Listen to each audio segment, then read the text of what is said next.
Why do people disappoint मी। लोग मुझे निराश क्यों करते हैं। Good morning friends. तो ये स्टोरी जो है ये एक व्यक्ति के बारे में है जो गौतम बुद्ध के पास पहुंचता है और उन्हें कहता है कि आप मुझे कृपया अपनी शरण में ले लीजिए। और मैं जो है यहाँ इस दुनिया से बहुत परेशान हो चुका हूँ और आपकी शरण में आऊँगा तो मुझे जो है ज्ञान की प्राप्ति होगी और मैं खुशी हासिल कर पाऊंगा। तो गौतम बुद्ध ने कहा कि लेकिन तुम मेरे पास क्यों आए हो। तो उन्होंने कहा कि नहीं, आपका मैंने बहुत नाम सुना है और जितने भी लोगों से मैं बात करता हूँ कहते हैं कि हाँ, तुम्हारी जो भी समस्या है उसका समाधान जो है केवल बुद्धि कर सकते हैं। और इसीलिए जो है आपसे बहुत उम्मीदें लेकर के मैं आया हूँ कि भी आप मेरी जो परेशानियां उनका हल निकाल पाओगे। तो बुद्ध ने कहा कि अच्छा ठीक है, फिर आप बताओ कि आपकी क्या परेशानी है, मतलब आपको क्यों, आप क्यों मतलब मेरी शरण में आना चाहते हो, इसके पीछे का राज क्या है। तो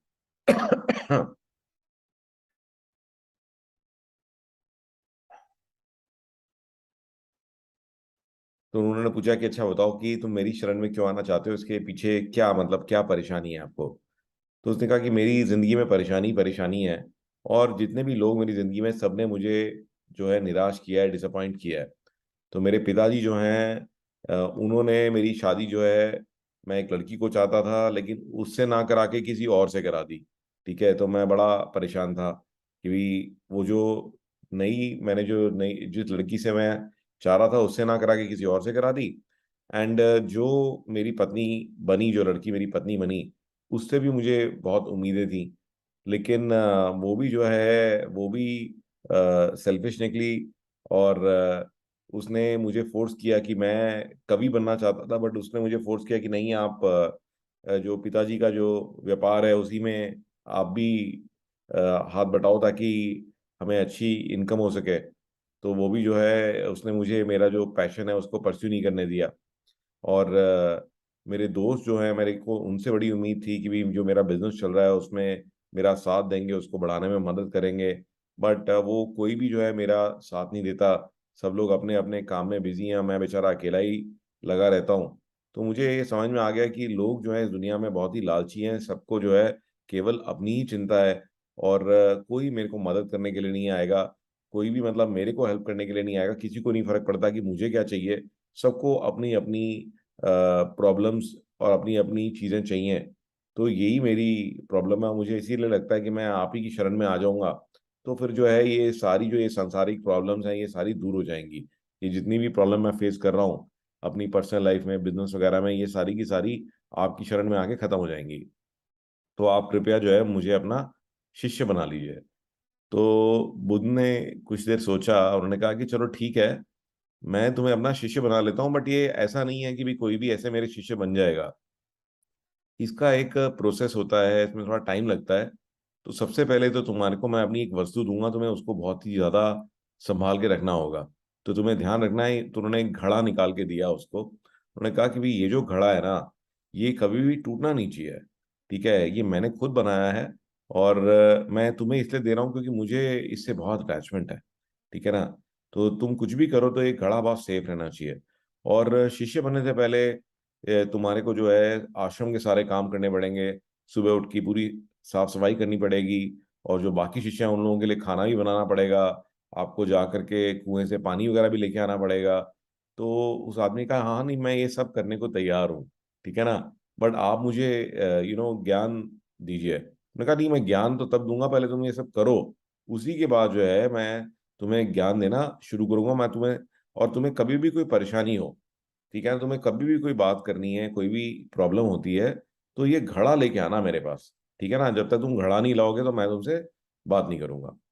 तो ये सारी बातें वो मान गया और जो है वो अपना काम पे लग गया। और आश्रम की सारी जो एक्टिविटीज हैं कि साफ सफाई करना, खाना बनाना, ये सब करना, ये सब उसने करना शुरू कर दिया। और ऐसे करते करते बहुत टाइम निकल गया, एक महीना हो गया।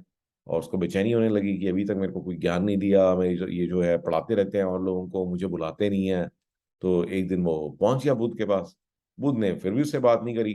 तो वो सोचने लगा कि ये बात ही नहीं कर रहे मेरे से। तो उसे ध्यान आया कि अच्छा, मैं घड़ा नहीं लेके गया था। ठीक है ना। तो पहुंचा तो बुद्ध ने कहा कि नहीं, अभी टाइम है, मैं अभी बता दूंगा आपको जब भी, अभी आप तैयार नहीं हो, ठीक है ना, जब आपका समय आएगा तो मैं आपको जो है ज्ञान देना शुरू करूंगा। तो ऐसे एक और महीना निकल गया तो बड़ा वो इरिटेट हुआ, और बल्कि जो दूसरे स्टूडेंट्स हैं उससे जो है वो कंप्लेंट करने लगा कि ये तो मेरे को पागल बनाया जा रहा है जी, मैं इतने टाइम से लगा हुआ हूँ, इतनी मेहनत कर रहा हूँ, और वो बुद्ध जो है मुझे बुलाते ही नहीं है, ज्ञान सभा में भी बैठने नहीं देते हैं, ठीक है ना, ऐसे कैसे मेरी ग्रोथ होगी, ऐसे कैसे जो है मेरे को जो है सुख की प्राप्ति होगी। तो जो स्टूडेंट्स हैं उन्होंने समझाया कि देखो तुम्हारे को ये जो हमारे गुरुजी हैं इन्होंने अपना सबसे प्यारा घड़ा दिया जो किसी को हाथ नहीं लगाने देते, ठीक है ना, तो तुम तो बड़े प्रिय हो उनके, और सही समय आने पे जो है वो आपको बुला लेंगे। लेकिन उसको विश्वास ही ना हो, तो उसको बड़ा गुस्सा आया, और इतना ज्यादा मतलब वो धीरे धीरे जो है ही बिकेम वेरी एंग्री। और एक दिन जो है वो बुद्ध के पास पहुंचा, और वो घड़ा लेके पहुंचा, और सबसे पहले जो है घड़ा दे के मारा नीचे, कि ये लो जी, ये रहा घड़ा तुम्हारा। और मेरे को बिल्कुल समझ में आ गया है कि तुम भी जो है वैसे ही हो जैसे बाकी लोग हैं।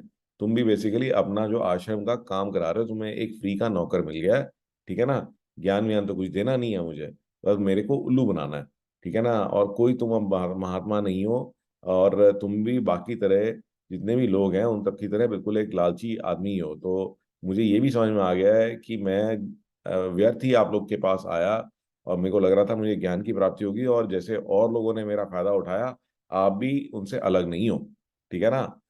तो फिर ये बुद्ध आराम से सुनते रहे, और जब वो थोड़ा शांत हुआ तो उन्होंने उठ करके जो घड़ा था, घड़े के जो टुकड़े हैं उनको जो है समेटना शुरू किया, ठीक है। और एक बार जो है उन्होंने अपने कपड़े में समेट लिए, तो इतनी देर में उसको थोड़ा कुछ रियलाइज हुआ, कह रहे नहीं ये तो मैंने कुछ ज्यादा ही बोल दिया। और फिर वो माफी मांगने लगा, कहता नहीं नहीं बुद्ध मुझे माफ कर दीजिए, इतना टाइम हो गया था, मेरे को फ्रस्ट्रेशन हो गई थी, और मुझसे रहा नहीं गया, मैं बहुत देर से वेट कर रहा था कि आप मुझे सिखाएंगे, ज्ञान देंगे, और आप बात ही नहीं करते हो, ना मुझे बुलाते हो, अपनी सभा में नहीं बुलाते। तो वो माफी मांगने लगा। तो बुद्ध ने कहा कि नहीं, ये मैं इसी समय की ही इंतजार कर रहा था, और अब तुम तैयार हो, ये घड़ा तुम्हारे को इसीलिए दिया था, मैं वेट कर रहा था कि कब जो है कि तुम्हारा जो सब्र का बांध है ये टूटेगा। तो और तो फिर बुद्ध ने फिर उसे जो है बोला कि अब तुम तैयार हो, और अब रुकने की कोई जरूरत नहीं है, और कल से तुम जो मेरी ज्ञान सभा होती है जब मैं अपने शिष्यों को ज्ञान दे रहा होता है तुम भी आ जाओ। तो उसको बुला लिया, और जब वो अगेन वो बैठे सब लोग, और वो भी बैठा ज्ञान सभा में, तो उनने को कपड़े के अंदर में सॉरी अपने एक मटका रखा, जो टूटा हुआ मटका था उसके हिस्से रखे हुए थे, उसको खोला। तो उसको थोड़ा अगेन उसको थोड़ा वो फील हुआ कि भी ये मैंने गलत काम कर दिया, माफी मांगने लगा। उसने कहा नहीं नहीं, अभी ये किसी और वजह से मैं दिखा रहा हूँ। तो कहते हैं कि देखिए कि आपको एक चीज समझना पड़ेगा कि ये जो आपकी जो एक्सपेक्टेशन है, कि आप ना हमेशा दूसरे से आप एक्सपेक्टेशन रखते हो अपने स्वार्थ के लिए, ठीक है, तो वो एक्सपेक्टेशन ही सारी प्रॉब्लम की जड़ है। और वो जो एक्सपेक्टेशन जब नहीं फुलफिल होती तो आपको गुस्सा आता है, तो आपको जो है यू बिकम एंग्री। एंड उससे होता क्या है कि जो गुस्सा है या जो एंगर है, ठीक है ना, तो वो जो एंगर है वो एक तरह से आप ये मान लीजिए कि एक जलता हुआ कोयला आपने अपने हाथ पे रख लिया, तो दूसरे को तो वो बाद में जलाएगा, सबसे पहले वो आप ही की जो हथेली है उसी को जला देगा।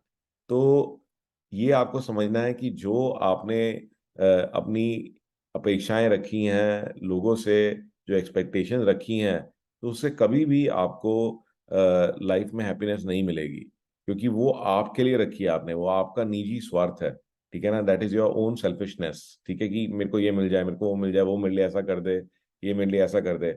ऑन दी अदर हैंड अगर आपको वाकई में खुशी चाहिए तो आपको कुछ और करना चाहिए। तो उस केस में आपको क्या करना चाहिए कि आपको अपने से एक्सपेक्टेशन रखनी चाहिए कि मैं दूसरों को खुशी कैसे पहुंचा सकता हूँ, कि मैं दूसरों की मदद कैसे कर सकता हूँ, और दूसरों को मैं हेल्प कैसे कर सकता हूँ। तो अगर आप ऐसा करोगे, अगर आप ऐसा करोगे तभी जा करके आपको खुशी होगी। और अब आपने क्या किया कि आपने जो है इन एक्सपेक्टेशंस के चलते आपने अपना घर वगैरह छोड़ दिया, आपने अपने हस्बैंड को अपनी वाइफ को डिजर्ट कर दिया, और आप भाग करके मेरे पास आ गए, ठीक है ना। तो ये इस तरह से आप जो भाग रहे हो, तो इससे काम नहीं बनेगा। तो उसने कहा कि नहीं, मेरे को ज्ञान की प्राप्ति कैसे होगी। उसने कहा कि ज्ञान की प्राप्ति तो आपके घर में रहते हुए भी होगी, तो आप वापस घर लौट जाओ।